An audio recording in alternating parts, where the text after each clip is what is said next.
petrol diesel যোগানৰ নামত বৃহৎ জালিয়াতি পোহৰলৈ আহিল দীৰ্ঘদিনে চলাই থকা অসাধু ব্যৱসায়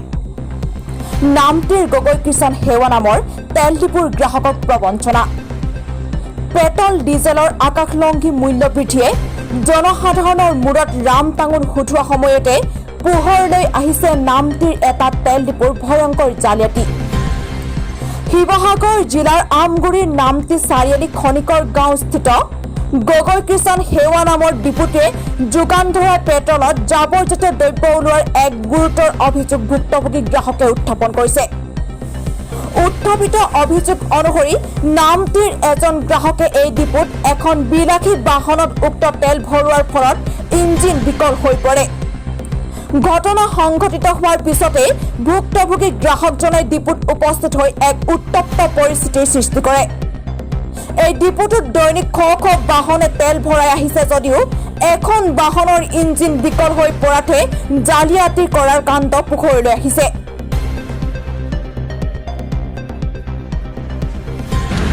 যোৱা পৰহি আমি তেল ভৰাইছিলোঁ গুৱাহাটী যাবলগীয়া হোৱাত প্ৰায় ফুল টেংকি ভৰাইছিলোঁ 40 লিটাৰ তেল সোমাইছিলে গাড়ীখনত 40 লিটাৰ তেল সোমোৱাৰ পিছত প্ৰায় 1 কিলোমিটাৰ ডিপুৰ পৰা ওলাই গ'লোঁ গাড়ীখন ষ্টাৰ্ট বন্ধ হৈ থাকিলে ষ্টাৰ্ট বন্ধ হোৱাৰ পিছত আৰু ইয়াত চালোহি কি তেল দিলে বুলি বহুত দেৰি চেষ্টা কৰাৰ পিছত চালোহি ইয়াত তেলত গোটেই পানী ডিজেল কিবা কিবি মিক্স আছে গোটেই বালি চালি চব মিক্স আছে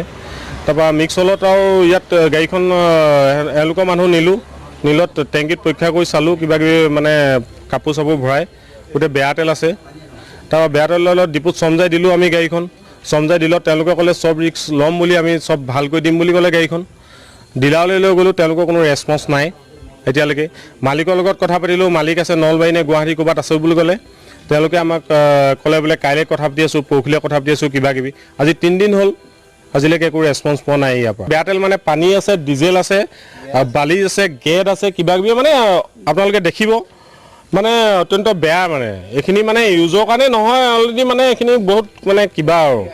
এইখিনি মই দেখাই দিছোঁ এইখিনি চাওক এইখিনি আছে এইখিনি তেল বুলি ক'বনে আপোনালোকে কি বুলি ক'ব আপোনালোকে নিজে চাওক আৰু ইয়াতো দৈনিক হাজাৰ হাজাৰ মানুহে তেল ভৰাই গোটেই অঞ্চলটো নামটি অঞ্চলত হাজাৰ হাজাৰ মানুহ আছে অঁ আমি ইয়াতো তেল ভৰাই গোটেই গুৱাহাটী চুৱাহাটী এনে বহুত দূৰ নৰ্থ ইষ্ট গোটেই ঘূৰোঁ ফুল টেংকি তেল ভৰাওঁ 4,045 টকা তেল ভৰাওঁ 40 লিটাৰ 45 লিটাৰ চব এনেকুৱা তেলে সোমায় নহয় এতিয়া আপোনালোকে প্ৰশাসনে উচিত বিচাৰ কৰক কি হৈছে কি কথা ইয়াত কি সোমাইছে কি কাৰণে এনেকুৱাবোৰ হৈছে কি কাৰণে ডুপ্লিকেট তেল বিকিছে আমি সেইটোৰ পিছত তদন্তটো বিচাৰোঁ আমি উচিত এতিয়া গাড়ীখনৰ যিটো খৰচ হ'ল আৰু একদম নতুন গাড়ী আছিলে এবছৰ হৈছে এখনৰ ক্ষতিপূৰণ বিচাৰোঁ আজি 3 দিন হ'ল ক্ষতিপূৰণ আমাৰ ব্যৱসায়িক ক্ষেত্ৰত গাড়ী চলে গোটেই আমাৰ এইবিলাক ক্ষতিপূৰণ লাগে আৰু তেলটো এইটো আৰু গোটেই হাজাৰ হাজাৰ গাড়ীত সোমাই আছে গোটেই নামটি অঞ্চলৰ গাড়ীত সোমাই আছে এইটো ৰাইজে কি ব্যৱস্থা কৰে আপোনালোকে প্ৰশাসনে কি ব্যৱস্থা জাজি ফুলপানী চিগাৰ পৰা ৰঞ্জন কুমাৰ দত্তৰ ৰিপৰ্ট আসাম লাইভ 7